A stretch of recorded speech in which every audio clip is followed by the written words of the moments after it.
பெரும் பணக்காரர் ஓடிக்கொண்டே இருக்கிறார். அவருடைய அம்மாவுக்கு பிறந்த நாள் வருகிறது.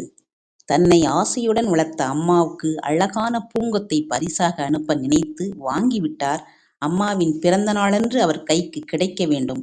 பரபரப்பான தன் பிஸி ஷெட்யூல்டு வேலைக்கு நடுவிலும் அம்மாவின் பிறந்த நாளை நினைவு வைத்து அனுப்புவதை நினைத்து தனக்குத்தானே பெருமிதம் கொள்கிறார். அந்த பெருமிதத்தோடே ஒரு காரை ஏற்பாடு செய்து டிரைவர் மூலம் கொடுத்து அனுப்புகிறார். அம்மா பிறந்த நாளன்று சரியாய் அவர் கைக்கு பூங்கொத்து கிடைக்குமாறு செய்துவிட்ட திருப்தியில் மிகவும் சந்தோஷப்பட்டார். நான் அனுப்பியதாக சொல்லிக் கொடு, நேரத்தை வீணாக்காமல் விரைவில் போ என்று சொல்லிவிட்டு தனது காரில் ஏறப் போகும்போது ஒரு சிறுமி அவரிடம் $1 கேட்கிறாள். எதற்கம்மா என்று கேட்கிறார் இவர். எங்க அம்மாவின் பிறந்த நாள் இன்று, அவர்களுக்கு பரிசு கொடுக்க வேண்டும். அதற்கு $1 போதுமா?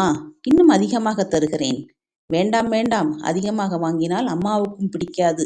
$1 மட்டும் போதும் என்று அவரிடம் பெற்றுக்கொண்டு ஒரே ஒரு ரோஜா மலரை வாங்கினாள். ஓடினாள்.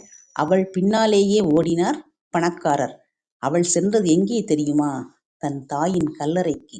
ஆம், அவள் தாய் உயிரோடு இல்லை. இதை பார்த்த பணக்காரருக்கு பொட்டில் அடித்தது போல் இருந்தது.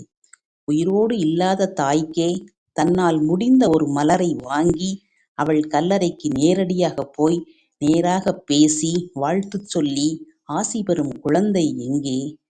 உயிரோடு இருக்கும் தாய்க்கு டிரைவர் மூலம் வாழ்த்து அனுப்பிய நாம் எங்கே? தன்னை உணர்த்திய சிறுமிக்கு நன்றி தெரிவித்து ஓடினார்.